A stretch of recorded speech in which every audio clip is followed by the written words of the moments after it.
స్తోత్రాలు. మన ప్రభును రక్షకుడైన యేసుక్రీస్తు వారి యొక్క శుభనామంలో మీ అందరికీ కూడా వందనాలు, శుభాలండి.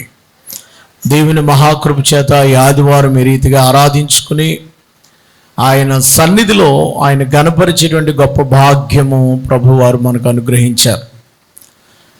ప్రియులారా, ఈ దినాన్ని ఒక వాక్య భాగాన్ని కొద్ది నిమిషాలు ధ్యానం చేయడానికి మనం సిద్ధపడదాం.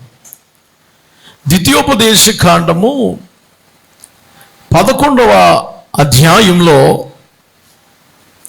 ద్వితీయోపదేశ కాండం 11వ అధ్యాయంలో 29వ వచనం మనం చదువుకుందాం. కాబట్టి నీవు స్వాధీనపరచుకొనబోవు దేశమున నీ దేవుడైన యెహోవా నిన్ను చేర్చిన తర్వాత గెరీజీమను కొండ మీద ఆ దీవెన వచనమును, యాబాలు కొండ మీద శాప వచనమును ప్రకటింపవలెను. ఇశ్రాయేలు ప్రజలకు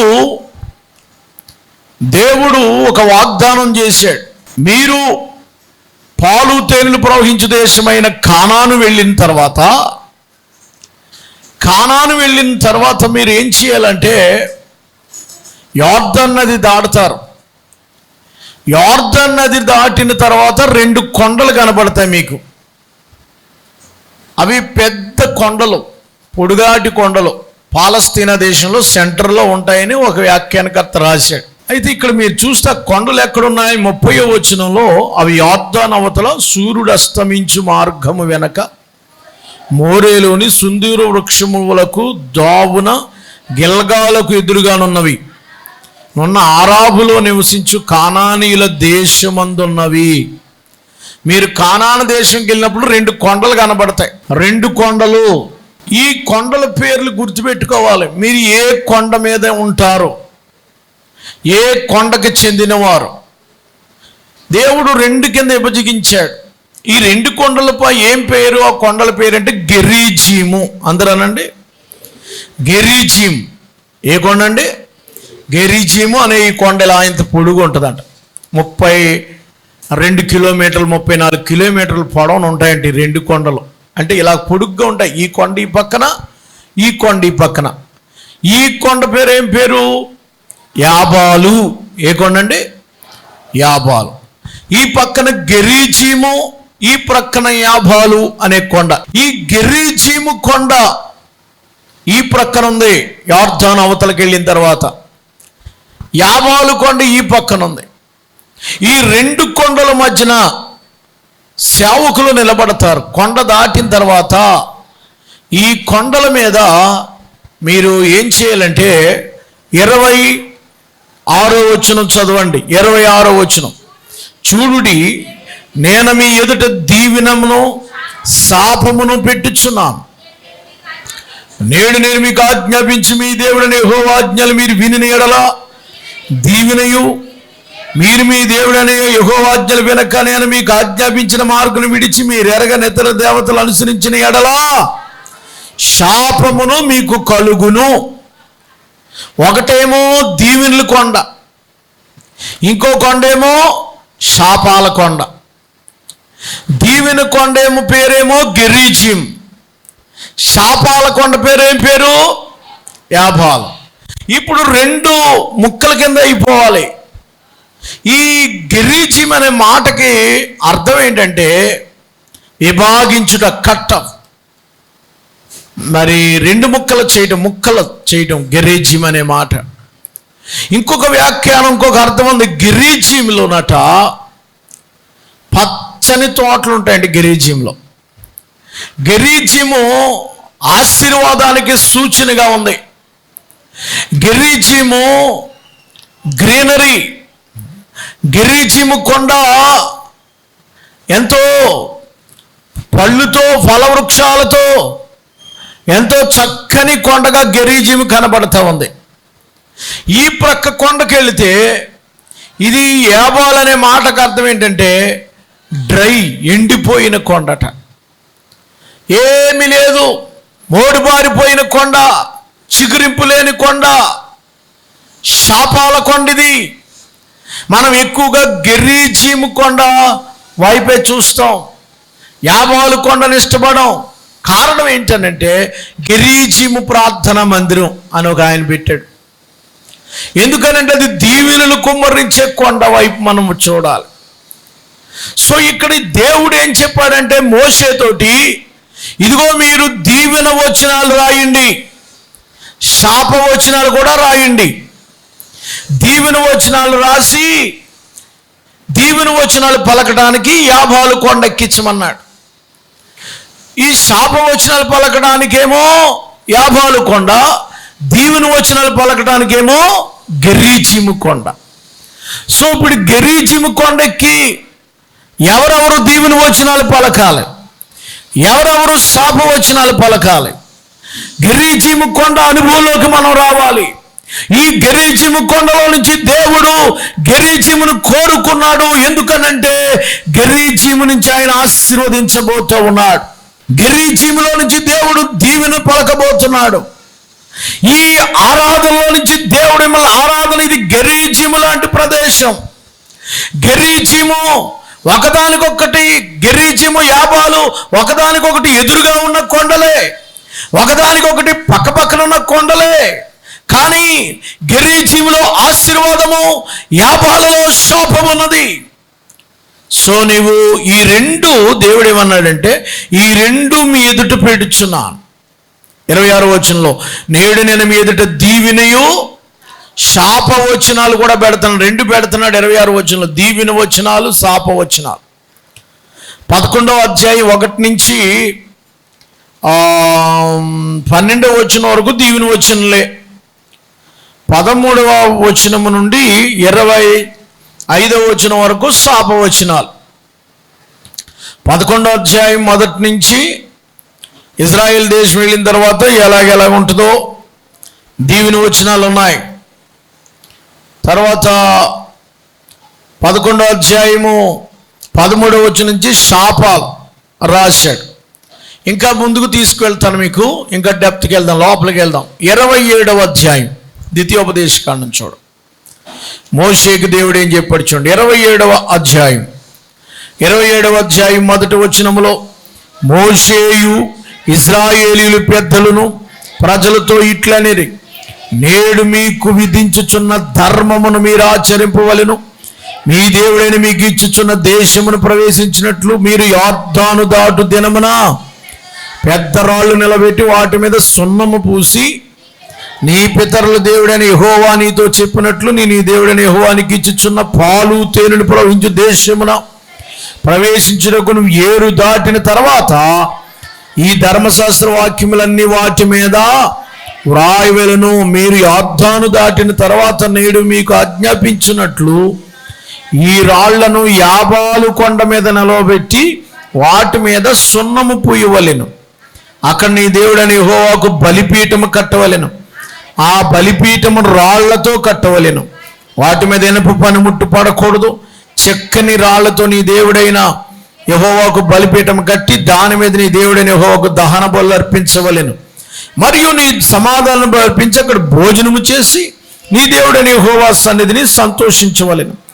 ఈ వీధికి సంబంధించిన వాక్యములన్నిటినీ ఆ రాళ్ల మీద బహు విశుద్ధముగా వ్రాయించవలెను. మరియు మోషే యాజకులు లేవీయులు ఇశ్రాయేలు అందరూ ఇట్లనిరి, ఇశ్రాయేలారా మీరు ఊరకుని ఆలకించుడి. నేడు మీరు మీ దేవుడని యెహోవాకు స్వజనమైతిరి గనుక మీ దేవుడని యెహోవా మాట విని నేడు మీకు ఆజ్ఞాపించిన కట్టడలను ఆయన ఆజ్ఞలు గైకొనవలెను. ఆ దినమందే మోషే ప్రజలకు ఆజ్ఞాపించినదేమనగా, మీరు యొర్దాను దాటిన తర్వాత సిమ్యోను, లేవి, యూదా, ఇస్సాకారు, యోసేపు, బెన్యామీను గోత్రముల వారు ప్రజలను గూర్చి దీవెన వచనములు పలుకుటకై గెరీజీము కొండ మీద నిలవలెను. రూబేను, గాదు, ఆషేరు, జెబూలూను, దాను, నఫ్తాలి గోత్రం వారు శాపవచనము పలుకుటకై యాబాలు కొండ మీద నిలవలెను. ఇశ్రాయేలు దేశం వెళ్ళిన తర్వాత, మీరు పాలు తేనె ప్రవహించే దేశం వెళ్ళిన తర్వాత ఒక చక్కని రాళ్ళు నిలబెట్టి ఆ రాళ్ళకి మీరు సున్నం పూసి వైట్ వాష్ చేసి ఆ వైట్ వాష్ చేసిన తర్వాత, పెద్దరాళ్ళకి సున్నం పూసిన తర్వాత, దేవుడు ఇచ్చిన ధర్మశాస్త్రం అంతటిని కూడా గోడల మీద రాయాలటండి. ప్రియులారా, వాక్యాలు ఎక్కడ రాయాలండి? మా అందరు నా వైపు చూడండి. మీ ఇంటి మీద వాక్యాలు ఉండాలా. ఎందుకు వాక్యాలు రాయమన్నాడు దేవుడు? ఒకవేళ మీరు మర్చిపోతారేమో, ఒకవేళ మీరు ప్రార్థన మర్చిపోతారు, దేవుని యొక్క ఇచ్చిన ధర్మాన్ని మర్చిపోతారు, దేవుడిచ్చిన ఆజ్ఞలు మర్చిపోతారు. కనుక దేవుడు అందరికీ కనపడేలాగా గోడల మీద వాక్యాలు రాయమన్నాడు. అందుకే మీరు ఏ ఆలయానికి వెళ్ళినా ఆలయం మీద అంతా వాక్యాలు కనపడతాయి. ఇప్పుడు మనం గోడ కట్టుకోలేదు కనుక కాస్త ఫ్లెక్సీలు వేయించి కొన్ని వాక్యాలు, బొమ్మలు కూడా పెట్టాం. దేవుడు ఇలాగెలాగెలా చేస్తాడు. సో ఇప్పుడు ఏం చేయాలంటే ప్రజలకి ఆ వాక్యము స్పష్టంగా కనబడాలి. ఎందుకనంటే ఎలాగ నడుచుకుంటే ఆశీర్వాదాలు వస్తాయి, ఎలా నడుచుకుంటే శాపాలు వస్తాయి, ఈ రెండు కూడా రాసి పెట్టాలి. మనం ప్రజలకు తెలియాలి. ఎందుకంటే ఇప్పుడు వాక్యం బోధిస్తుంటే వెళ్ళి కొట్టేస్తున్నారు. అందుకని ప్లే కార్డులు పట్టుకుంటున్నారు. గోడల మీద రాసేయాలి, ఇదిగో ఇవి దీవెన వచనాలు, ఇదిగో ఇవి శాప వచనాలు. అందరూ దీవెన వచనాలే కోరుకుంటారు. కాబట్టి మనము దీవించడానికి మళ్ళీ ఆశీర్వాదానికి వారసులు అవడానికే దేవుడు మనల్ని పిలిచాడు, శాపానికి వారసులు అవడానికి కాదు. పేతురు పత్రికలో అంటాడు కదా, మొదటి పేతురు పత్రిక 3వ అధ్యాయంలో 3వ అధ్యాయము 8వ చదవండి, 9వ వచనం. ఆశీర్వాదమునకు వారసులవుటకే మీరు పిలవబడితిరి గాని కీడుకు ప్రతి కీడు, దూషణకు ప్రతి కీడు దూషణయ్యను చెయ్యక దీవించుడి. మనల్ని ఆశీర్వాదించటానికి మనల్ని పిలిచాడు, ఆశీర్వాదానికి వారసులు అవ్వడానికి మనల్ని పిలిచాడు. మనం బ్లెస్డ్ మ్యాన్, మనం అందరం ఆశీర్వదించబడిన వాళ్ళు. దేవునికి స్తోత్రం చెప్పండి. ఆయన ఆశీర్వాదం పొందాలి. మనం ఆదివారము ఆశీర్వదించబడి వెళ్ళాలి. గెరీచిమని మందిరములో, గెరీచిమనేటువంటి ప్రార్థనా స్థలము నుండి, గెరీచిమనేటువంటి పరిశుద్ధ స్థలములో నుండి, గెరీచిమనేటువంటి ఆశీర్వాదపు కొండలో నుంచి ఆశీర్వాదాలు తీసుకుని వెళ్ళదుముగాక. దేవునికి స్తోత్రం. మనల్ని ఆయన ఆశీర్వాదానికి వారసులు అవడానికి పిలిచాడు కానీ శాపగ్రస్తులు అవడానికి మనం పిలలేదు. మరి శాపాలు ఎందుకు వస్తున్నాయి? ఆశీర్వాదాలు ఎందుకు పోతున్నాయి? కారణాలు ఉన్నాయి. ఆశీర్వాదాలు ప్రియులారా, దేవుడు మనల్ని ఆశీర్వదించాలంటే గెరీజీము కొండ మీదకి ఎక్కాలి. దేవుని యొక్క ఆశీర్వాదాలు మనం ఇతరులను దీవించాలంటే గెరీజీము అనుభవంలోకి మనం రావాలి. వాక్యాలు మొత్తం గోడల మీద రాయించాలటండి. మీ ఇంటి మీదకి వచ్చినప్పుడు ఎవరైనా మీ బంధువులు వచ్చే వాక్యం చదివి మారు మనసు పొందాల. అందుకనే చక్కని వాక్యపు కార్డులు మీరు కొనుక్కుని ఆ వాక్యాలు లామినేషన్ చేసినవి కానీ లేకపోతే అచ్చుగా కానీ వేయబడినవి బట్టి అందంగా కొన్ని వాక్యాలు అలా పెట్టిగానే వాళ్ళు వచ్చి వాక్యం చదువుకుని మారు మనసు పొందుతారు. ఎందుకంటే వాక్యంలో ఏముందండి? వాక్యములు ఏముందమ్మా? శక్తి ఉంది. వాక్యములు ఏముంది? ప్రభావం ఉంది. వాక్యము వెల్లడగుట తోడలే వెలుగు కలుగుతుంది. వాక్యము మళ్ళీ బ్రతికిస్తుంది. ఒక్కొక్క వాక్యం ఒక్కొక్కరిని పట్టుకుంటుంది. అందుకని నీ ఇంటికి రాగానే నీ గుమ్మాలు ఏం కనబడతాయి? మీ ఇంటి దగ్గరికి వచ్చినట్టుగా ఏం కనబడతాయి? ఒక అమ్మాయి ఫోటో, ఒక అబ్బాయి ఫోటో, అది అయినా హీరో హీరోయిన్ ఫోటోలు. ఏమండి ఇంకేం కనబడతాయి? లేకపోతే ఏదన్నా కొబ్బరికాయలు, గుమ్మడికాయలు, మామిడికాయలు కట్టి ఏలాడి తీసినవి కనపడతాయి. లేదా కంకర రాళ్ళు అన్నీ ఏలాడి తీసుకుంటాం. మళ్ళీ ముందు ఇలా ఉండడానికి వీల్లేదు.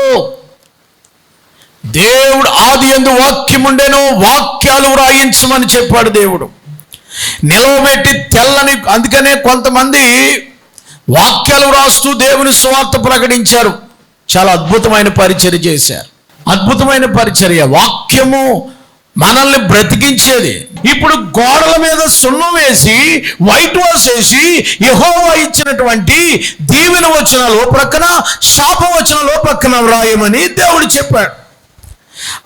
ఆ వాక్యాలు రాయటం ద్వారా ప్రజలకి ఆ దేవుడిచ్చిన ఆజ్ఞలన్నీ కూడా వారికి అర్థమవుతాయి అన్నమాట.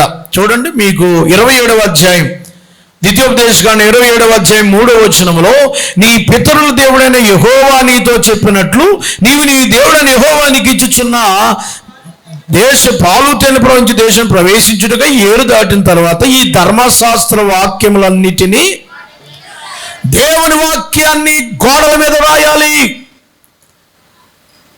కరెంట్ పోల్స్ మీద కొంతమంది రాస్తుంటారు, యేసు రక్షించెను. ఈ మధ్యలో అది కనపట్లేదు, ఆడు ఎవడో నెంబరే చేస్తున్నాడు పొడుగ్గాను. ఎక్కడికి వెళ్ళినా ఆయన నెంబరే, పూల మీద ఆ నెంబరే, గోడల మీద ఆ నెంబరే. వాక్యాలు కనపడటం లేదు, వాక్యాలు కనపడాలా. ఆ బస్సు మీద వెళ్తుండగా వాక్యం ఎప్పుడైతే కనబడుతుందో, ఒక ఆయన శ్రీశైలంలో పూజారిగా పనిచేస్తున్న ఆయన అలాగ బస్సు మీద వెళ్తుండగా, యేసు నేనే మార్గమును సత్యమును జీవమును అయి ఉన్నానని ఓ మందిరం మీద రాసిందట. ఆయనకి చాలా కోపం వచ్చేసింది. నేనే మార్గం నేనే సత్యం అంటాడేంటి, ఇంకెవరు లేరా? అసలు ఏంటి సంగతి? ప్రియులారా, ఆ వాక్యం అతనిని పట్టుకుని రక్షణలోకి నడిపించింది. ఇప్పుడు ఆ పూజారి పని మానేసి ఆయన దేవుని పరిచయం చేస్తున్నాడు. ఆయన స్టిఫెన్ ఆయన పేరు, విశాఖపట్నంలో. దేవునికి స్తోత్రం కలుగును గాక. వాక్యాలు ఏం చేస్తాయంటే, మనం వద్దన్నా కూడా అవి అద్దాల వలె పెద్ద పెద్ద అక్షరాలతో రాసినప్పుడు అందరూ చూస్తారు. ఒక ఆయన కేవలం మేమైతే ఇంటింటా తిరిగి మైకులు కట్టుకుని పాటలు పాడుకుని పత్రికలు ఇచ్చుకుంటూ వెళ్తాం. ఒక ఆయన అలా కాదు, గోడల మీద రాసే సువార్త కొరకు ప్రత్యేకించుకున్నాడు. ఆయన పేరు మొంగండ శాంతారావు గారు. ఇక్కడే మొంగండ శాంతారావు గారు ఈస్ట్ గోదావరికి చెంది అల్లవరం దగ్గర అక్కడ ఉన్నటువంటి ప్రాంతాన్ని, మన బెండమూరు లంకి వెళ్ళిన తర్వాత అక్కడ ఒక ఊరు ఉంటుంది. ఆ ఊరు దగ్గర ఆయన అక్కడ సంఘానికి చెందినవాడు. ఆయన ఈ ముంగండ్ల శాంతారావు గారికి వాక్యాలు రాయటం వచ్చు. షర్ట్ మీద రాసేసుకున్నాడు, యేసుక్రీస్తు అందరికి ప్రభు అని నిలువుగా. సిలువ ఆకారం వెనకాల కుట్టించుకున్నాడు, యేసు రక్షించును, యేసు స్వస్థపరచును అని ఈ వాక్యాలు రాసేసుకుని షర్ట్ వేసుకుని వస్తాడు. ఆయన వచ్చి ఒక పెయింట్లు ఆయన దగ్గర ఉంటాయి, 4-5 పెయింట్లు. యేసు ప్రభు వాక్యాలన్నీ కూడా అడుగుతాడు, అయ్యారు చర్చ్ మీద రాయమంటారా అంటే రాయమంటే రాస్తాడు, లేకపోతే గోడల మీద ఎక్కడో చోట రాసుకుంటా ఊరూరు వెళ్ళిపోతాడు. కృష్ణాలో స్టవ్ పెట్టుకుని ఒక తౌడు బియ్యం ఏ రోజుకు ఆ రోజు కొనుక్కుని ఎక్కడ ఉండమంటే రాత్రి అక్కడ ఉండి అక్కడ వండేసుకుని గెంజేసుకుని తినేసి పచ్చడి తినేసి వెళ్ళిపోతాడు. ఊరూరు తిరుగుతాడు ఆయన. ప్రభునందు ప్రియులారా, ఈ పక్కన తొమ్మలపల్లి, అక్కడ ఆయన ఊరు జ్ఞాపకం వచ్చింది, అలవారం దగ్గర ఉంటుంది. అక్కడి నుంచి సేవ చేసుకుంటూ ఎక్కడి వరకు వెళ్ళిపోయాడంటే, ఇటు మహారాష్ట్ర, మధ్యప్రదేశ్, ఢిల్లీ, బీహార్, పంజాబ్ అన్ని రాష్ట్రాలు తిరిగేశాడు. ఏ ఊరు వెళ్తే ఆ ఊరు పాస్టర్ గారి దగ్గరికి వెళ్తాడట. యేసు రక్షించును హిందీలో చెప్పండి అంటాడట, అక్షరాలు దిద్దుకుని నేర్చుకుంటాడట. మరాఠీలో చెప్పమంటాడట. బీహార్ భాష వాళ్ళు ఏం మాట్లాడతారో ఆ భాషలో చెప్పమంటాడట. అన్ని భాషల్లో రాసుకుని ఆ 5 పదాలు, యేసుక్రీస్తు అందరికి ప్రభు, పాపుల రక్షకుడు అని అలా రాసుకుంటా వెళ్ళిపోతాడు మొంగండ శాంతారావు గారు. ప్రపంచానికి స్వార్థ అందించాడు ఆయన. వెళ్ళిపోతూ మొన్న ఒక 5 సంవత్సరాల క్రితం యాక్సిడెంట్ అయి చనిపోయాడు. ఆయన కొత్తపేట వచ్చాడు, నా దగ్గరికి కూడా వచ్చాడు. ఆయన అయ్యగారు వాక్యాలు రాయమంటారంటే అప్పటికే నేను చర్చ్ మీద రాయించేశాను సారు, మీరు ఎక్కడన్నా రాయండి అని చెప్పాను. సో కనుక దేవుని యొక్క వాక్యాలు రాసే పరిచయం చేశాడు ఆయన మొంగండ శాంతారావు గారు. ఒకసారి RSS అతను సువార్త అందించగలిగేటువంటి కృపదేవుడు ఇచ్చాడు. ఆ బీహార్ అడవుల్లోకి దాటుకుంటూ వెళ్ళిపోతున్నాడట. నడుచుకుంటూ వెళ్ళిపోతే చీకటి పడిపోయిందట. ప్రభువా, ఆయన ఈ వాక్యం పట్టుకున్నాడు. ఆయన సాక్ష్యం నేను విన్నాను యూట్యూబ్లో.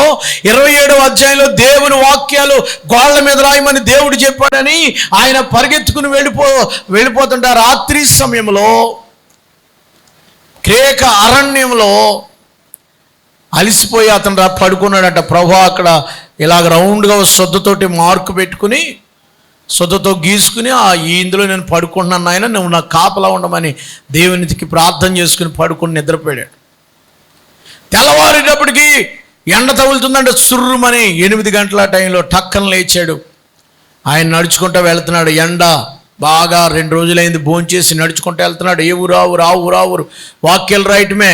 చక్కగా లావుగా ఉంటాడు ఆయన, మరి మీసాలు వేసుకుని ముసలింటికలతో. అలాంటి వ్యక్తి వెళుతుంటే ఈలోగా ఒక ఆయన జీపు రివ్వునొచ్చాడట.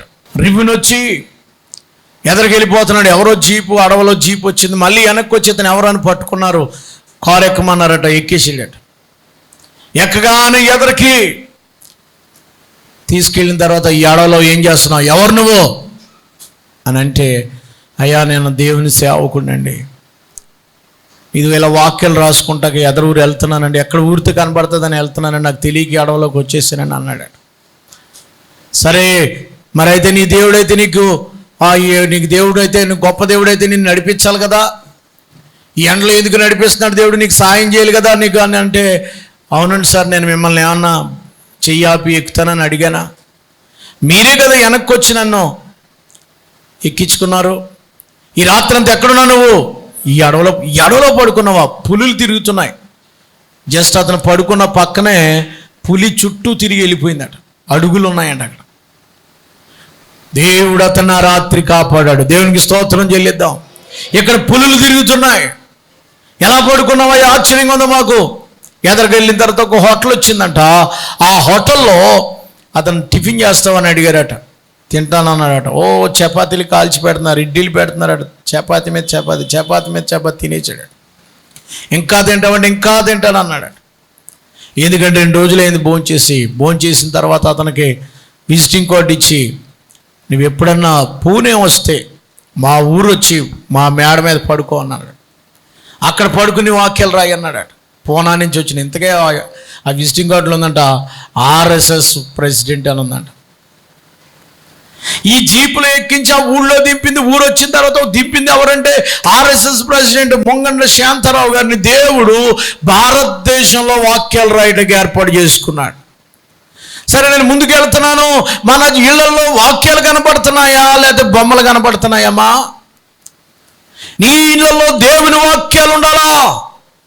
దేవుని వాక్యాలతో మనం నింపినప్పుడు అనేకులకు అవి ఆశీర్వాదకరంగా ఉంటాయి. అందుకే మనం ఆ ప్రహరీ గోడల మీద వాక్యాలు అనేవి మనం రాయించి పెట్టాలి. చూడండి, ఇప్పుడు దీవెన వచనాలు గెరీజీము కొండ మీద నుంచి ఏమొస్తున్నాయండి? దీవెన వాక్యాలు. యాబాలు కొండ మీద నుంచి ఏమొస్తున్నాయి?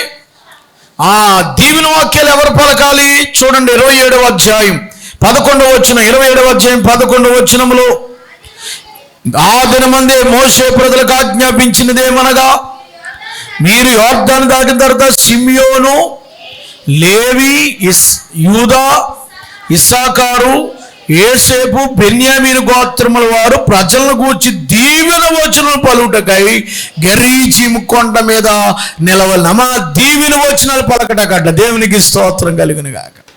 యాకోబుకి ఎంతమంది కుమారులండి? ఇశ్రాయేలు ఎంతమంది అండి? 12 మంది పిల్లలు ఆయనకి.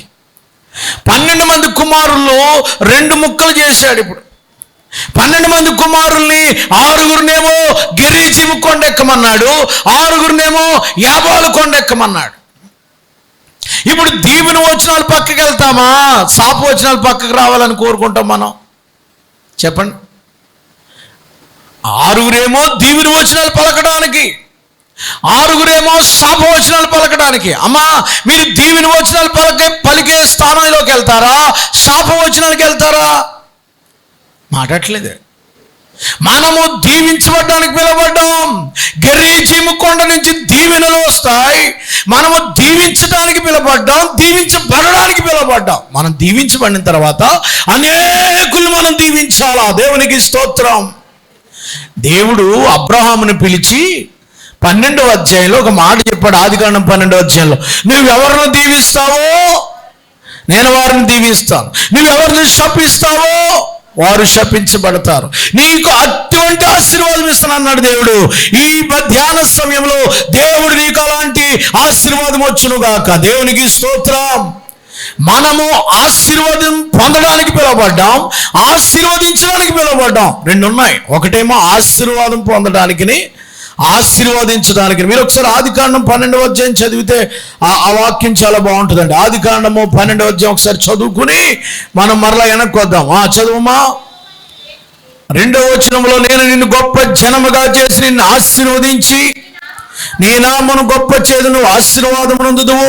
నిన్ను ఆశీర్వదించు వారిని నీవు దూషించే వారిని.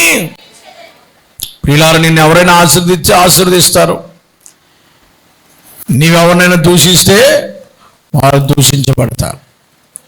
ఇప్పుడు నిన్ను బట్టి భూలోకంలో ఉన్నటువంటి వంశాలన్నిటినీ కూడా నేను దీవించబోతున్నాను. నిన్ను బట్టే, నీ సంతానాన్ని బట్టి నిందారహితుడుగా ఉండవు. చూడండి, మీరు చూసినట్లయితే 17వ అధ్యాయం ఆదికాండం 17వ అధ్యాయంలో అబ్రహాముతో దేవుడు నిబంధన చేస్తున్నాడు. 4వ వచనంలో, ఇదిగో నేను నియమించిన నా నిబంధన నీతో చేసిన అనేక జనములకు తండ్రి వగుదువు. ఇక మీద నీ మీద అబ్రహాము అనబడదు, అనేక జనములకు తండ్రిగా నియమించిన కనుక అబ్రహాం అని పేరు నీకు పెడుతున్నా. ప్రియులారా, నువ్వెవరిని ఆశీర్వదిస్తావో వాళ్ళు ఆశీర్వదించబడతారు, నువ్వెవరిని శపిస్తావో వారు శపించబడతారు. దేవుడు మనల్ని ఆశీర్వాదానికి వారసులు అవ్వడానికి మనల్ని పిలిచాడు. చప్పలు కొట్టుగడిగా దేవునికి స్తోత్రం చెల్లిద్దాం. ఇప్పుడు గెరీజీము దీవించడం, అబ్రహాము దీవించడానికి నియమించబడ్డాడు. మనం కూడా దీవించబడే వరుసలో రావాలి. యాకోబు ప్రథమ కుమారుడి పేరు ఏం పేరండి? యాకోబు ప్రథమ కుమారుడి పేరు ఏం పేరమ్మా? రూబేను. రూబేను మొదట దీవించేవాడిగా ఉండాలి కదా, పెద్ద కొడుకు. జ్యేష్ఠ కుమారుడు దీవించే వరుసలో ఉండాలా? దీవించేవాడు పెద్ద కొడుకు కదా. నువ్వు మొదట ఏ కొండ ఎక్కాలా? లేయాకు పుట్టిన కొడుకు. లేయాకు ఎంతమంది కొడుకులు పుట్టారంటే 6 కొడుకులు పుట్టారు. ఈ 6 కొడుకుల్లో ఆశీర్వదించేవాడు పెద్దోడి చేత పెద్దోడు దీవెనలు పొందమని వెళ్తాం కదా, జ్యేష్ఠుడు. కానీ జ్యేష్ఠుడి పేరు రాయలేదు దీవించే వరుసలో. జ్యేష్ఠుడు తన జ్యేష్ఠత్వాన్ని పోగొట్టుకున్నాడు. చూడండి, అక్కడ ఏముంది? ఎవరి పేరుందో? మొదట సిమ్యోన్. సిమ్యోను పేరుంది, లేవి పేరుంది, యూదా పేరుంది, ఇస్సాకారు పేరుంది, యోసేపు బెన్యామీను. యోసేపు బెన్యామీను ఎవరికి పుట్టిన పిల్లలు? రాహేలుకు పుట్టిన పిల్లలు. ఇద్దరే అబ్బాయిలు. చూడండి, ఇక్కడ మీరు చూసినట్లయితే ఇక్కడ మీరు 6 ఎవరు సార్ వీళ్ళు? సిమియోను ఎవరు? సిమియోను లేయా కొడుకు, లేవి లేయా కొడుకు, యోదా లేయా కొడుకు, ఇస్సాకారు లేయా కొడుకు. 4 లేయా కొడుకులు పిల్లలు. మిగిలిన 2 యోసేపు బెన్యామీను కూడా భార్యలకు అంటే అఫీషియల్గా వివాహం చేసుకున్నటువంటి 2 భార్యలకు పుట్టిన పిల్లలు 6 పేర్లు అందులో ఉండాలి. ఒక్కడు మిస్ అయ్యాడు, 2 మిస్ అయ్యారు. ఎవరా 2 అంటే మొదటోడేమో రూబేను, ఆఖరును పుట్టినటువంటి జెబూలూను. వీళ్ళిద్దరు పేర్లు లేవు, వాళ్ళు మిస్ అయ్యారు. మొదటేమో రూబేను మిస్ అయ్యాడు, ఆఖరు వాడు జెబూలూను మిస్ అయ్యాడు. ఎందుకనంటే వీళ్ళు ఆశీర్వదించడానికి తగని వారైపోయారు, ఆశీర్వదించవలసిన వారుగా ఉండలేకపోయారు. వారు పెద్దోడు చేసిన పొరపాటు ఏంటంటే, మొదటి దినవృత్తాంతాల గ్రంథము 5వ అధ్యాయం 1వ వచనం చదవండి. పెద్దోడు చేసిన పొరపాటు ఎందుకు దేవుడు రూబేన్ని దీవించేవారి లిస్టులో పెట్టలేదు? అమ్మా, ఈ దినాన్ని మీరు దీవించేవారి లిస్టులో పోగొట్టుకోవడానికి కారణం ఏంటి? ఎందుకు దేవుడు రూబేన్ని దీవించేవారి లిస్టులో పెట్టలేదు? ఎందుకు పెట్టలేదండి? రూబేను కుమారుల వివరము, ఇతడు జ్యేష్ఠుడే గాని మొదలు పుట్టినోడే గాని తన తండ్రి పరుపును అంటుపరిచినందున అతని జన్మ స్వాతంత్రము ఇశ్రాయేలు కుమారుడైన యోసేపు కుమారులకు ఇయ్యబడిను. రూబేను స్థానం యోసేపు కొడుకులకి వెళ్ళిపోయిందట. ఎందుకో తెలుసా? రూబేను జ్యేష్ఠుడే గాని పెద్దన్నే, ఇంటికి పెద్దన్న. ఆయన చేతుల మీద కార్యక్రమాలు జరగాలి, ఆయన కాళ్ళ దగ్గరికి వెళ్ళి లేకపోతే దీవెనలు తీసుకోవాలి. ఏ అక్రమం జరిగినా పెద్దన్న ద్వారా జరగాలి, కానీ పెద్దన్నను దేవుడు తీసి కింద పెట్టేశాడు. అతని పేరు ఇశ్రాయేలీయుల్లో ఆశీర్వదించేవారి లిస్ట్ నుంచి తీసి పక్కన పెట్టేశాడు. అతని పేరు లేదు. కారణం ఏమిటో తెలుసా? అతడు తన తండ్రి పరుపును తాను అంటుపరిచినందున. అంటే వాళ్ళ నాన్నగారు చేసుకున్న నాన్నగారి దగ్గర, లేకపోతే వాళ్ళ నాన్నగారు చేసుకున్న ఒక దాసి దగ్గరికి వెళ్ళి మనోడు పడుకున్నాడు. అంటే తల్లి వరుసగా ఆవిడతో సంబంధం పెట్టుకున్నాడు, తల్లితో సంబంధం పెట్టుకున్నాడు. ఎంత దుర్మార్గుడో చూడండి. దీవించడానికేమో దేవుడిని పిలుచుకున్నాడు, ఆశీర్వదించడానికి దేవుడిని పిలుచుకున్నాడు. చిన్నమ్మ అవుద్ది, చిన్నమ్మతో సంబంధం పెట్టుకున్నాడు. అక్రమ సంబంధము. అది అక్రమ సంబంధం. వరుస అయితే పోనీ ఏదో ఏడ్చాడు అనుకోవచ్చు, దేవుడు క్షమిందుడేమో, కానీ దేవుడు అతన్ని లిస్టులోంచి తీసేశాడు. ఇతడు జ్యేష్ఠుడిగా ఉండడానికి వీల్లేదు. నీవు నా పరుపును అంటుపరిచావు కనుక నీకు ఈ జన్మ స్వాతంత్ర్యం లేదు నీకు. చూడండి 2వ వచనంలో, యోధా దేశపు సహోదరులందరికంటే హెచ్చైన వాడు అతను ప్రముఖుడిగా బయలువెడలను. అయినను జన్మ స్వాతంత్ర్యమో ఇశ్రాయేలీయులకు జ్యేష్ఠుడిగా పుట్టిన ఈ యొక్క రూబేను తన తండ్రి పరుపుని అంటుపరిచినందుకు వాళ్ళ నాన్నగారు కూడా చాలా బాధపడి అతను ఒక మాట అన్నారు, రే నువ్వు నా బల ప్రారంభమే. ఆది కాండంలో ఒకసారి మాట చదివి నేను మళ్ళీ అనుకొస్తాను. రూబేను ఆశీర్వదించబడే లిస్టులను తొలిగిపోయాడమ్మా. ఈవేళ నువ్వు ఆశీర్వాదాలు పోగొట్టుకోవడానికి కారణం ఏంటి? ఆలయానికి ఆశీర్వాదానికి వచ్చావే. 49వ అధ్యాయము 3వ వచనములో, రూబేను నా పెద్ద కుమారుడు, నా శక్తియు నా బలం యొక్క ప్రథమ ఫలము, ఔన్నత్యము, బలాత్సవునివే, నీళ్ల వలె చంచలుడివై నువ్వు అతిశయం పొందవు. నువ్వు ఆశీర్వాదం కాదు, శాపమెత్తున్నాడు నాన్న. ఎందుకో తెలుసారా? నీ తండ్రి మంచంకి ఎక్కవరా నువ్వు, దాన్ని అపిత్రపరిచావు. అతడు నా మంచం మీదకి ఎక్కాడు. చాలా పాపం చేశాడు అతను.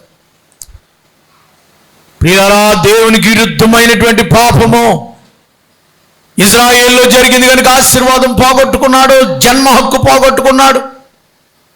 బర్త్ రైట్స్ అంటే కొంతమందికి పుట్టిన దగ్గర నుంచి జ్యేష్ఠత్వ హక్కులు ఉంటాయి. పూర్వకాలం జ్యేష్ఠుడి కంటే సర్వ హక్కులు ఆయనయే. తండ్రి తర్వాత ఆస్తులో కానీ, భూభాగంలో కానీ, వారసత్వంలో కానీ, కార్యక్రమాల్లో కానీ దేనికైనా ఆయనే, అతన్నే నిలబెట్టాలి. కానీ కొంతమంది తమ పాపాన్ని బట్టి తమ బర్త్ రైట్స్ పోగొట్టుకున్నారు, అంటే జన్మ హక్కులు పోగొట్టుకున్నారు. పుట్టుకతోనే వచ్చిన ఆశీర్వాదము కొంతమంది పుట్టుకతో రాలేదు, అది దురదృష్టం. మీకు సెకండ్ శాపాల లిస్టులోకి వెళ్ళిపోయాడు. శాపాల లిస్టులో మొదటి పేరు ఎవరిదండి? ద్వితీయోపదేశకాండం 27వ అధ్యాయం 13వ వచనం, రూబేను, గాదు, ఆషేరు, జెబూలూను, దాను, నఫ్తాలి గోత్రము వారు శాపవచనం పలుకై యాబాలు కొండ మీద నిలవని. శాపవచనాలు పలికే వారి లిస్టులో రూబేను వెళ్ళిపోయాడు. జెబూలూను ఎందుకు వెళ్ళిపోయాడు? ఆయన కూడా రూబేను పక్కన నిలబడి పుత్రదాత వత్సరాలు ఇచ్చే వాళ్ళ అమ్మని కాన్పుడి పోయిన తర్వాత కన్నవాడు ఇతను కూడా. ప్రియులారా, వాళ్ళు దేవుని స్థానంలో నుంచి వాళ్ళు కొంచెం, మిగిలిన పిల్లలందరూ కూడా దాసికి పుట్టిన సంతానం అండి.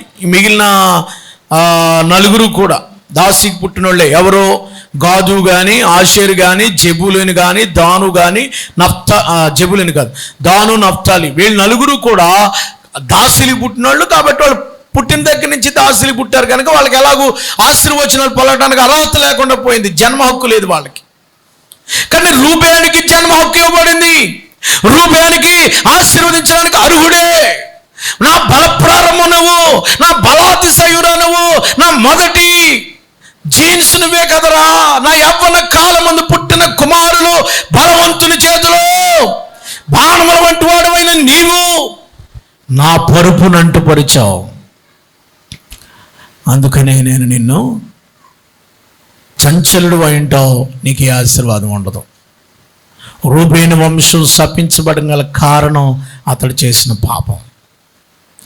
దేవుడు నిన్ను ఆశీర్వదించడానికి పిలుచుకుంటే నీ పాపం వల్ల, నీ శాపం వల్ల నువ్వు శాపగ్రస్తమైన శాపవచనాలు పలకడానికి నిలబడే లిస్టులోకి వెళ్ళిపోయావేమో. ఒక్కొక్కరు తమ జ్యేష్ఠత్వ హక్కుని పోగొట్టుకున్నారండి. చూడండి, ఇస్సాక్కి ఎంతమంది పిల్లలమ్మా? ఇస్సాక్కి ఎంతమంది పిల్లలండి? ఇస్సాకుకి 2 పిల్లలు కదా. ఏం పేర్లు? యాషావు, యాకోబు. కానీ ఎవరు ఎక్కువ ఆశీర్వదించబడ్డారు? యాషావు ఏమైపోయాడు? దేశదిమ్మరి. అతని గురించి ఏం రాశారు? ఎందుకు అతను దేశదిమ్మరి అయిపోయాడు? హెబ్రీలకు రాసిన పత్రిక చదివితే అర్థమవుతుంది నీకు. కొత్త నిబంధన పాత నిబంధనలు చదివితే మనకు అయిపోద్ది కాబట్టి హెబ్రీలు రాసిన పత్రికలో కోట్ చేశారు. ఎక్కడ? 12వ అధ్యాయంలో. హెబ్రీలకు రాసిన పత్రిక 12వ అధ్యాయము 16వ వచనం. ఆ ఒక పూట కూటి కొరకు తన జ్యేష్ఠతో హక్కును అమ్మివేసిన యాషా వంటి భ్రష్టుడైనను వ్యభిచారైన ఉండునేమనియు జాగ్రత్తగా చూ. ఈయన కూడా జ్యేష్ఠుడే. యాషావు కూడా మొదట పుట్టిన వాడే కదా. అంటే మొదటంటే ఒక 1/2 సెకను లేదా 1 సెకను ముందు వచ్చాడు. ఎవడు ముందు వస్తాడు? సెకండ్ ఏంటి, 2 సెకండ్లు ఏంటి? కవలలేళ్ళలో ఎవరు? యాషావు, యాకోబు. కవల పిల్లలు పుట్టారు రెబెకమ్మ గారికి. ముందు వచ్చేసాడు మనోడు. ముందొచ్చినాడు తన జ్యేష్ఠత్వ హక్కును కాపాడుకోవాలి కదా. జ్యేష్ఠత్వ హక్కుని అమ్మేసుకున్నాడు ఆకలేసి. పూట కూటు కొరకు దేవుని సన్నిధి మానేస్తే, పూట కూటు కొరకు డబ్బు సంపాదన కొరకు ప్రార్థన మానేసేవాళ్ళు ఎంతోమంది, ఆరాధన మానేసేవాళ్ళు ఎంతమంది. వాళ్ళు ఏం పోగొట్టుకుంటున్నారంటే దేవుడిచ్చే ఆశీర్వాదాలు మీరు పోగొట్టుకుంటున్నారు. జ్యేష్ఠత్వ హక్కు పోగొట్టుకుంటున్నారు. మీరు ఆశీర్వదించే లిస్టులో నుంచి పోయి సెకండ్ లిస్టులోకి వెళ్ళిపోతున్నారేమో. జాగ్రత్త సుమా. ఒక ఎర్రని చుక్కుడుగాయ కూర కోసం. ఏ కూర కోసం అండి? ఏమమ్మేసుకున్నాడమ్మా? అనయా నీకు కూర వేయాలంటే నాకేం పెట్టాలా? జ్యేష్ఠత్వ హక్కుని అమ్మేయాలన్నాడు. తీసుకోరా, నాకేం పర్లేదు, నా హక్కు అంతా నీకే, ఎక్కడికి వెళ్ళినా నా హక్కు నీకు రాసి ఇచ్చేస్తున్నాను. పేటెంట్ సంతకం పెట్టిచ్చేసుకున్నాడు అంతే. సంతకం పెట్టిచ్చేసిన ముద్ర ఏం చేసుకున్నాడు? పూట కూటి కొరకు జ్యేష్ఠతో నమ్మివేసిన యాషా వంటి భ్రష్టుడైనను వ్యభిచారైన ఉండునేమనియు. జాగ్రత్తగా చూసుకోండి అమ్మా. దేవుడు నిన్ను ఆశీర్వదించడానికి పిలిచాడు. దేవుడు నిన్ను ఆశీర్వదించడానికే నువ్వు మందిరానికి వచ్చావు, కానీ శాపాలు పొందడానికి కాదు.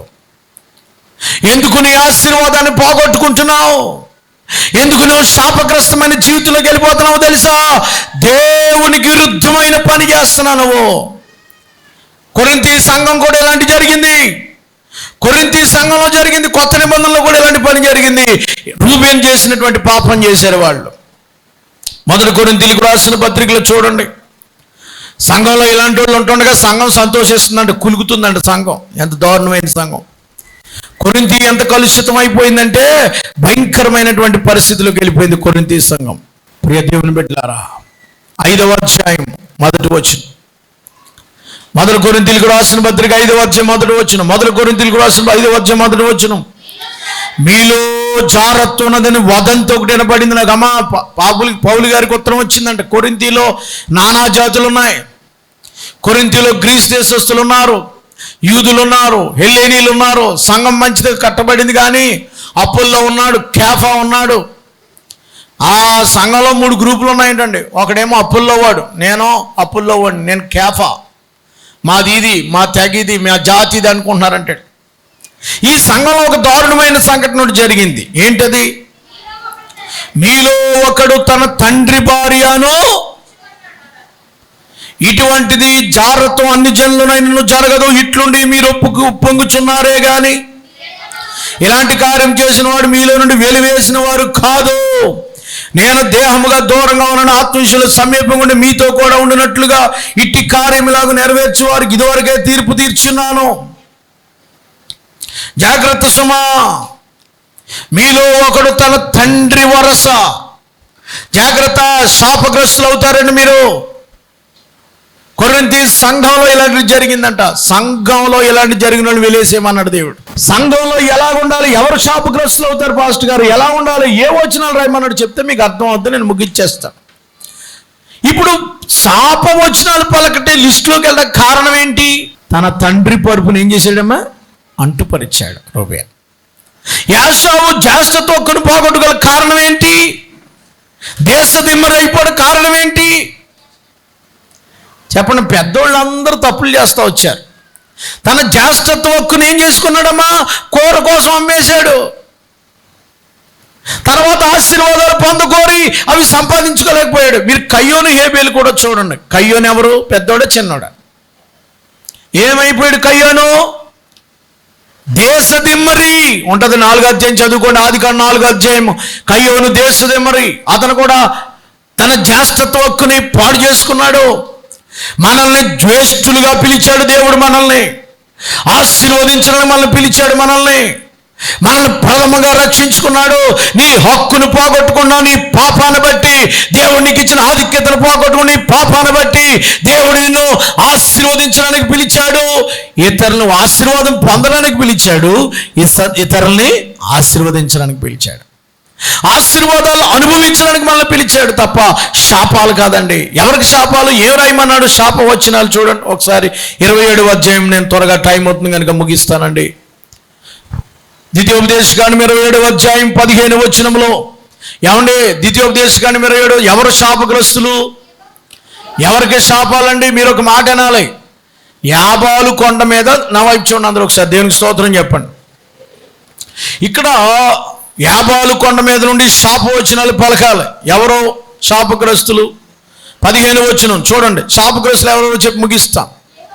యెహోవాకు హేయముగా శిల్పి చేతులతో మలిచిన విగ్రహము గాని పాత విగ్రహం గాని చేసి చాటు నుంచిన వాడు శాపగ్రస్తుడని ఎలుగెత్తి ఇశ్రాయేలందరితో చెప్పగా అప్పుడు ఆమేన్ అనవలెను. శాపవచనాలు పలికే వాళ్ళలో దేవునికి విరుద్ధముగా ఏ రూపము చేయడానికి లేదు.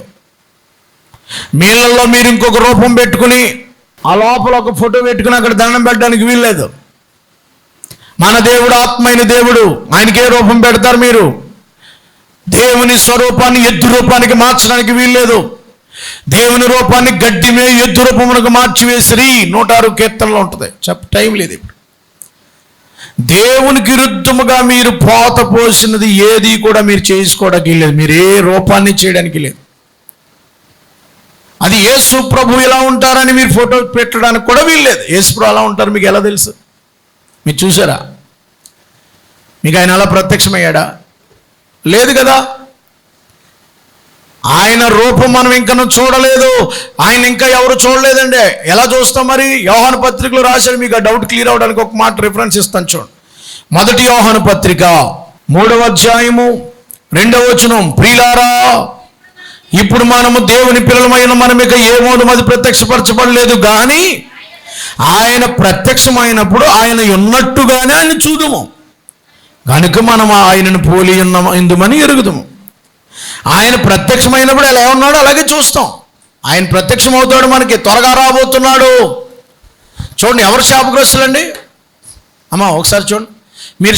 మీరు శాపాలు తీసుకోవాలనుకుంటున్నారా? దీవుని తీసుకోవాలనుకుంటున్నారా? మీరు గిరిజీమ్ కొండ దగ్గరికి వద్దాం అనుకుంటున్నారా? యాబాలు కొండ దగ్గరికి వెళ్దాం అనుకుంటున్నారా? యాబాలు ఎవరు? మరి శాపాలు రాకూడదంటే మీరు ఎక్కడికి వెళ్ళకూడదు? విగ్రహారాధన సంబంధించింది ఏది కూడా మీరు పెట్టుకోకూడదు. ఇప్పుడు మీరు కొండ దగ్గరికి వెళ్తున్నారు. అక్కడ ఏముంటాయి? మీరు ఏదో కొండ దగ్గరికి వెళ్తున్నారు. ఆ కొండ దగ్గర ఏముంటాయి? యాబాలు కొండలు. అవన్నీ యాబాలు కొండలు. ఆ కొండ దగ్గరికి వెళ్తే మీకు శాపాలే కానీ దీవులు రావు. మానేయండి వేళ నుంచి. మీరు దీవించబడాలంటే కొండలు తిరగటం మానుదురుగాక. దేవునికి మహిమ కలుగునుగాక. ఇంకా మీకు తెలియక తిరిగారు, నేను కాదంటలేదు. తెలియక చేసిన వాళ్ళకి క్షమాపణ దేవుడు చెప్పాడు. ఇలాగూ చేసిన వారు శాపగ్రస్తులవుదురుగాక. 16వ వచనం.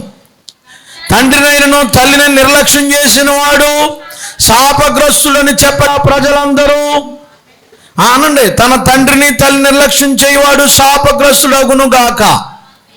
అయ్యో అవి ఎవరు అనలేదండి.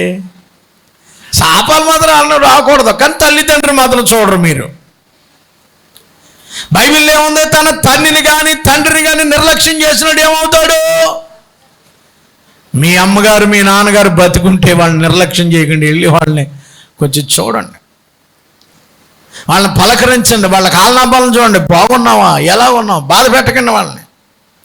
తల్లిదండ్రులు నిర్లక్ష్యం చేసేవాడు శాపగ్రస్తుడు. పోలే మాకు అమ్మా నాన్న లేరు అన్నవాళ్ళు కొంచెం హ్యాపీగా ఉంటున్నారు, ఎందుకంటే వాళ్ళు వెళ్ళిపోరు కదా, గొడవ లేదన్నట్టు. బతుకున్నప్పుడు చూసావో లేదో దేవుళ్ళు ఎక్కడో తీసుకుంటాడేమో, క్షమించమని అడుగు, దేవునికి స్తోత్రం. ఇప్పుడు ఏం చేయలేవు, ఇప్పుడే అన్నాగా మీ వాక్యం. ఏమంటే అమ్మా నాన్నే నిర్లక్ష్య పెట్టినాడు శాపగ్రస్తులు అవుతారనే సంగతి మీకు తెలుసా తెలీదా? తెలుసు కదా. తెలియపోతే ఒకవేళ తెలియక మేము నిర్లక్ష్యం చేసామన్న వాళ్ళు క్షమించమని అడగండి. ఒకవేళ తెలిస్తే మాత్రం ఈ వేళ నుంచి మీ అమ్మగారిని ఏమనాలి మీరు? మీ నాన్నగారిని ఏం చేయాలి? ఎలాంటోడైనా సరే మీ నాన్నగారి కొరకు ప్రార్థన చేయండి. భయంకరం తాగుతాడు, తాగని ప్రార్థన చేయి. భయంకరం మా అమ్మను కొడతాడండి, ప్రార్థన చేయి. మీ తల్లిదండ్రులు నువ్వు చేసుకోవడానికి వెళ్ళేది. మీ అమ్మ నాన్న ఆలన పాలన చూడాలి. అమ్మా నాన్న తీసుకెళ్ళి, మొన్న లాస్ట్ వీక్ ఫాదర్స్ డే, అమ్మా నాన్న తీసుకెళ్ళి ఎక్కడ పెడుతున్నారు? అనాథాశ్రమంలో వేసేసి పెడుతున్నారు. లేకపోతే అమ్మా నాన్నకి ఎందుకు, ముసలుడు అయిపోయాడు కదా, నీ లింగి ఇచ్చే కట్టుకుంటాడులే. అమ్మా ఓ తల్లిదండ్రులకి పంపించారంట, ఈవిడి అమెరికాలో ఎక్కడ పనిచేస్తుందంట, ఇంట్లోని ఫ్రిడ్జ్ పంపిస్తున్నాను అమ్మ నీకు అన్నదంట. ఓహో ఫ్రిడ్జా, పట్టురమ్మా. అమ్మా నీకు బీరువా పంపిస్తున్నాను, ఫ్రిడ్జ్ బీరువా డబల్ కాట్ మంచం పంపిస్తాను. అలా అమ్మందంట, అయ్యొద్దమ్మా పట్టుకెళ్ళిపో అందంట. ఎందుకో తెలుసా? ఆవిడ కొత్తవి కొనుక్కుందంట, పాతి అన్నీ ఎవరికి? కొత్తవి కొనుక్కుందమ్మ, పాతి మీరు ఉంచుకోండి. అమ్మా నిన్ను పెంచి పెద్ద చేసి నేను చదివించినందుకు ఈ పాత సరుకులు ఎడతావా? నాకు అంత తీసిపోలేదులే అమ్మా, పట్టిపో. అమ్మా నీకు ఎందుకే కొత్త చీరలో? వీళ్ళ అమ్మ దగ్గరికి వెళ్ళి మనిషి, వీళ్ళ నాన్న దగ్గరికి వెళ్ళి నీకు ఎందుకురా, నీకెందుకు? ఎవరో పాపం అవి ఎక్కడ కొనుక్కుందో ఎలా చేసి నీకు ఎందుకయ్యి? నువ్వు కట్టుకుని తిరుగుతావో ఏంటి? నీకు ఎందుకయ్యి? పోనీ వాళ్ళ అమ్మ ఇస్తే వరకు విషయం, ఈ మనిషి వెళ్ళి తడిమించుకుని. ఉన్నారండి ఇలాంటి కూతుళ్ళు? ఉన్నారండి ఇలాంటి కొడుకులు? మీ తల్లిని మీ తండ్రిని సన్మానించిన వాడు దీర్ఘాయుష్మంతులు అవుతాడట. కొత్త నిబంధనలో ఉంది, ఎఫెసీయులకు రాసిన పత్రిక 6వ అధ్యాయం 4వ వచనంలో, మీరు దీర్ఘాయుష్మంతున్నట్లు మీ తల్లిదండ్రులు మీరు ఏం చేయలే? వీళ్ళ శాపగ్రస్తులు, మాకు శాపాలు ఏంటంటే చూడండి, ఎవరు శాపగ్రస్తులు? ఏమంటే దీవెని వచనాలు ఏమి రాయలేదండి అక్కడ, మరి నాకు తెలియదు. 27వ అధ్యాయంలో దీవెని వచనాలు ఏంటో రాయలేదు, శాప వచనాలు రాశారు. ఎందుకంటే ప్రజలు ఇలా బ్రతకాలి కాబట్టి ఈ బోర్డుల మీద రాసేయమన్నాడు. 3వది 17వ వచనం త్వరగా చెప్తుంది. తన పొరుగువాని సరిహద్దు రాయిని తీసివేవాడు శాపగ్రస్తుడగును గాక. మీ ప్రసంగం కట్టేయండి అన్నట్టు చూస్తున్నా. ఎంతో కొంత ఇలా జరుపుతాం కదండి. ఒక అరడుగు కోసం కొట్టుకు చేస్తున్నారు. ఎంత కలిసి వస్తుంది? కొలతల్లో ఇక్కడికి వస్తుంది, ఇది ఇక్కడికి వెళ్తుంది. ఈ అరడుగు కోసమే కొలతలాగిపోతున్నాయి. ఏం కలిసి రాదు. ఇంత మొక్క, ఏ మొక్క కోసం బాబు గొడవలో? ఎవడైనా సరిహద్దు రాళ్ళు మార్చాడా వాడు ఏమవుతాడంటే, బైబిల్ చెప్తుంది, మార్చకండి రాత్రులు. శాపాలు తెచ్చుకుంటారు, నమ్మకండి అమ్మా. ఇక రాళ్ళు ముట్టుకోకుందుముగాక. ఈ వేళ నుంచి పాతది మార్చారు, వదిలేయండి. ఈ వేళ నుంచి మనం ఏం ముట్టుకోకూడదు? సరిహద్దు రాళ్ళు ముట్టుకోకుందుముగాక. దేవునికి స్తోత్రం. 3వ మాట, టైం అయిపోతుంది. 18వ వచనంలో, గుడ్డివానికి త్రోవ తప్పించేవాడు శాపగ్రస్తుడవునుగాక. అమ్మా గుడ్డోడు వచ్చాడు అనుకోండి, ఇదే రూట్ అని అలా త్రోవ తప్పించి గతుల మీద నడిపించేసామనుకో ఏమవుతుంది? శాపగ్రస్తుడవుదుగాక. నేను మా తాతగారిని తీసుకెళ్ళమనేవాడు నన్ను.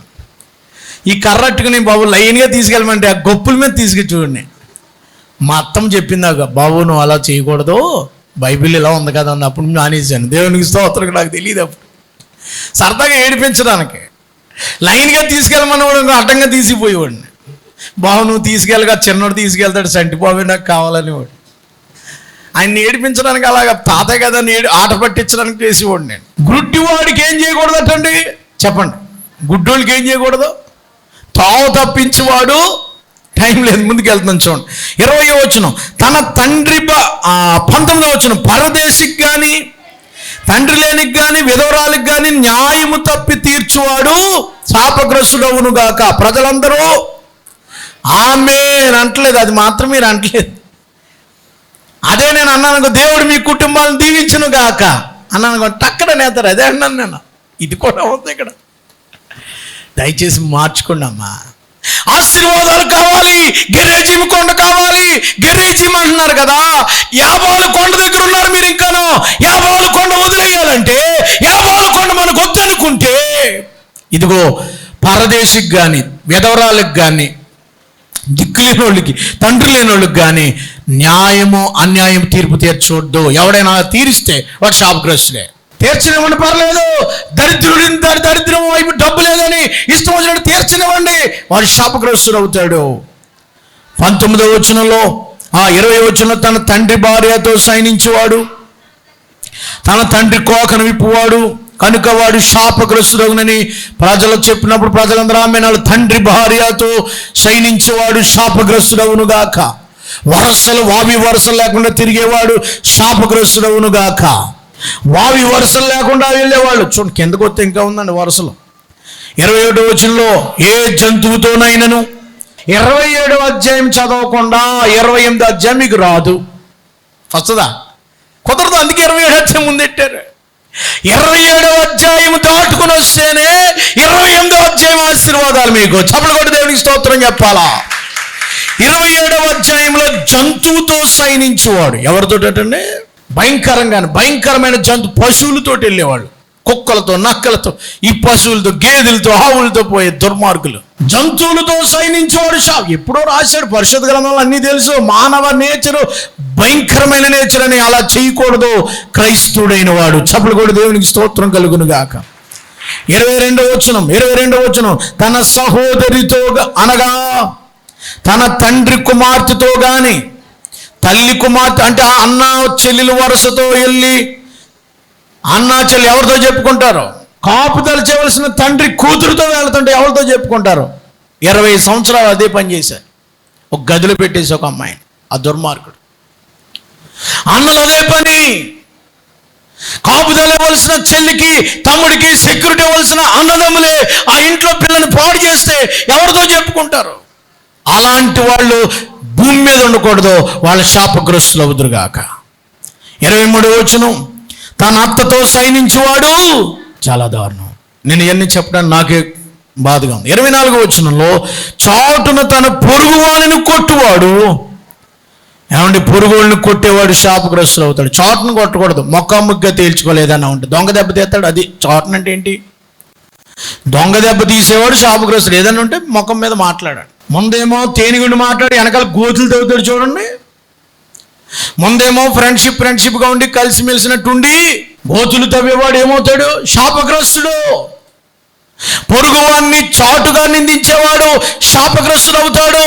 25వ వచనంలో నిర్దోషికి ప్రాణహాని చేయుటకు లంచం పుచ్చుకున్నవాడు, నిర్దోషిని చంపడానికి డబ్బు తీసుకునేవాడు శాపగ్రస్తుడు. ఈ విధికి సంబంధించిన వాక్యాలన్నీ గైకొని పోటు వలన వారు స్థిరపరచిన వాడు శాపగ్రస్తుడు అని చెప్పగా ప్రజలందరూ ఆమెను. అమ్మా, శాపగ్రస్తం ఎవరెవరు వస్తారో లిస్ట్ రాసి అక్కడ పెట్టమన్నాడు. ప్రజలు భయపడి అది చదువుకుని ఆ పాపాలు చేయకూడదు. దీవెన వచనాలు ఎవరికి? 28వ అధ్యాయంలో దీవెన వచనాలు ఉన్నాయి. ఎవరికి దీవెన వచనాలు? మొదటి వచనం ఒక్కటి చదివి ముగించుకుందాం. 28:1 ఎవరికి దీవెన వచనాలు? నీ దేవుడని యెహోవా మాటను శ్రద్ధగా విని నేడు నీకు ఆజ్ఞాపించిన ఆయన ఆజ్ఞలు అనుసరించి నడుచుకుని నీ దేవుడని యెహోవా భూమి మీద ఉన్న సమస్త జనముల కంటే నిన్ను ఈ దీవెనలన్నీ నీ మీదకి వచ్చి ప్రాప్తిస్తాయి. ఎప్పుడు? ఆయన ఆజ్ఞలు గైకొంటే దీవెన, ఆయన ఆజ్ఞలు మీరితే శాపం. ఇంతే. యెహోవా మాట మీరు శ్రద్ధగా వినని ఆజ్ఞలు గైకొని ఎడల ఈ దీవెనలన్నీ మీ ఇంటికి వచ్చి ప్రాప్తిస్తాయి. దేవునికి స్తోత్రం కలుగును గాక. ఒకవేళ మీరు ఆయన మాట వినకపోతే పైన శాపాలన్నీ మీ మీదకి వస్తాయి. ఏంటి ఆ శాపాలు అంటారేమో. శాపాల గురించి మాకు ఎందుకంటారు? దీవెన ఎలా ఉంటుందో చెప్పాడు, శాపం ఎలా ఉంటుందో 28వ అధ్యాయంలో వివరించాడు. 15వ వచనం నుండి శాపాలు. ప్రియులారా, మనం దీవించబడడానికి దేవుని ఆజ్ఞలు ఒబీడియన్స్, విధేయత చూపితే దీవెన, డిజోబీడియన్స్ చెప్తే శాపము. అయ్యో, శాపాలు చదివితే మీరు తట్టుకోలేరండి. ఇంటికి వెళ్ళి చదువుకోండి. 15వ అధ్యాయం నుంచి శాపాలండి. కనీసం దీవెనలు చదువుకుని ముగించుకుందామండి. అందరం కలిసి చదువు చూడండి. 28వ అధ్యాయం 3వ వచనం. నీ పట్టణంలో దీవింపబడదు, ఆ పొలంలో మీరు దీవింపబడుదురు గాక. నీ గర్భఫలం, నీ భూఫలం, నీ పశువుల మంది, దుక్కుటెద్దలు, నీ గొర్రెల మేకల మందలు దీవింపబడును గాక. నీ గంప నీ పిండి పెసుకుతోటి దీంపబడును గాక. నువ్వు ఇంట్లోకి వచ్చినప్పుడు దీంపబడదు, వెలుపలికి వెళ్ళినప్పుడు దీంపబడదు గాక. నీ శత్రువు ఒక త్రోవ నుంచి వస్తే 7 త్రోవల నుంచి బయటికి పారిపోదురు గాక. నీ కొట్టులో నువ్వు చేయి ప్రయత్నాల్లో దీవెన పొందుదువు గాక. మరియు యెహోవా నీకు ఇచ్చేదనని పితరులతో ప్రమాణం చేసిన దేశం నీ గర్భఫల విషయం, పశువుల విషయం, నేల పంట విషయం నీకు సమృద్ధిగా మేలు కలుగును గాక. యెహోవా దేశం మీద వర్షము దాని కాలమందు కురిపించుటకు, నువ్వు చేయి కార్యం అంతటిని ఆశీర్వదించుటకు ఆకాశము తన మంచి ధననిధిని తెరచును గాక. నువ్వు అనేక జనాలకు అప్పిచ్చుదుగా అప్పు చేయకుందువు గాక. ఇలాంటి ఆశీర్వాదం కావాలా నీకు? సరిగ్గా యెహోషువ గ్రంథంలో 8వ అధ్యాయం 31వ వచనం నుండి ఇదే వాక్యాలు రాయించి, ఆ దీవెన వచనాలన్నీ కూడా, శాప వచనాలు కూడా రాయించి యెహోషువ పలికించాడు. యెహోషువ గ్రంథము 8వ అధ్యాయము 30వ వచనంలో మోషే ధర్మశాస్త్రం రాయబడిన ప్రకారము పాలు తేనె ప్రవహించిన గెరిజీం కొండ దగ్గరికి వచ్చి ఇనుప పనిముట్లు తగిలింపని వారు రాళ్లతో ఇశ్రాయేలు రాసిన ధర్మశాస్త్ర గ్రంథంలో ఒక ప్రతినతలకు రాళ్ల మీద రాయించాడండి. బైబిల్లో 10 ఆజ్ఞలని రాయించాడు, ధర్మశాస్త్రం అంతా రాయించాడు. ఇప్పుడు చూడండి 33వ వచనంలో చూడండి, వాళ్ళు యెహోవా నిబంధన మందసము యాజకులు లేవీయులు ముందర ఆ మందసమునకు ఈ వైపున ఆ వైపున నిలిచిరి. సగం మంది గెరిజీం కొండ ఎదుటను, సగం మంది యాబాలు కొండ నిలవగా యెహోషువ ఈ ధర్మశాస్త్రం రాయబడిన వాటన్నిటిని బట్టి ధర్మశాస్త్ర వాక్యం అనగా వాని దీవెన వచనమును శాప వచనమును చదివి వినిపించెను. దేవునికి స్తోత్రం కలుగును గాక. మోషే గారు చెప్పినట్లుగా పాలు తేనె ప్రవహించి వెళ్ళిన తర్వాత కొండ గోళ్ల మీద రాయించి 2 పక్కలు చేసి దీవెన శాపన వచనాలు 2 చదివించాడట. అందుకే 2 చదివించాను మీకు. దీవెన కావాలా, శాపం కావాలా? ఏది కావాలండి? యాబాలు కొండ మీద ఉంటారా, గిరిజీం కొండ మీద ఉంటారా? అమ్మ, ఏ కొండ దగ్గరికి వస్తారు మీరు? ఏ గుంపులో ఉంటారు మీరు? దీవెన వచనాలు ఇగో, శాప వచనాలు కూడా ఇగో, 2 మీ ముందు పెట్టాను. ఏది కావాలి మీకు? దీవెన వచనాలు కావాలంటే దేవుని మాటకు గైకొనండి, దేవుని మాటకు విధేయత చూపించండి, దేవుని విశ్వాసం ఉంచండి. రూబేనులాగా యాషోవు ఒక పూట చచ్చి మానేసి ఆశీర్వాదాలు పోగొట్టుకున్నాడు. రూబేను తన తండ్రి పరుపును తడిపేసి పాడు చేసి ఆశీర్వాదాలు పోగొట్టుకున్నాడు. నువ్వు ఆశీర్వదించబడాలనుకుంటే దేవుని ఆజ్ఞలకు లోబడదాం. లేకపోతే శాపగ్రస్తమైన జీవితం ఉంటే ఇప్పుడే క్రీస్తు రక్తంలోని శాపమంతా కొట్టివేయబడుతుంది. తలలో ఉంచుదాం, ప్రార్థన చేసుకుందాం. మహాపరిశుద్ధుడు అయిన మా తండ్రి, ఇదిగో నాయన ఉదయకాల సమయంలో మీరు మాతో నాతో మాట్లాడినందుకే వందనాలు. గెరిజీం కొండ దీవెనలకు గుర్తుగా ఉంది, యాబాలు కొండ శాపానికి గుర్తుగా ఉంది. గెరిజీం కొండలో ఉన్న దీవెనలు మాకు రావాలంటే మేము ఎలాగో జీవించాలో మాతో మాట్లాడావు. 28వ అధ్యాయంలో ఉన్నటువంటి ఆశీర్వాదాలు మేము పొందాలంటే ఇదిగో నాయన బలులు, సమాధాన బలులు అర్పించారు వాళ్ళు యాబాలు కొండ మీద. మా కొరకు 2025 సంవత్సరాల క్రితం సిలువలో బలైపోయి మరణించి 3వ దినాన్ని తిరిగి లేచావు. మా శాపాన్ని తొలగించావు. ఎవరైతే ఈ శాపగ్రస్తమైన జీవితంలో ఉన్నారో వారి పాపాలన్నీ ఒప్పుకుంటే వారికి క్షమాపణ, ప్రతి ఒక్కరిని క్షమించి ఆశీర్వదించమని, ఆశీర్వాదానికి వారసులవడానికి పిలిచావు కనుక అటు ఆశీర్వాదాలు ప్రతి ఒక్కరిపై కుమ్మరించమని, విత్తబడిన వాక్యం ఫలింపచేయమని యేసు ప్రభువారి పేరిట వేడుకొనుచున్నాము తండ్రి. ఆమేన్.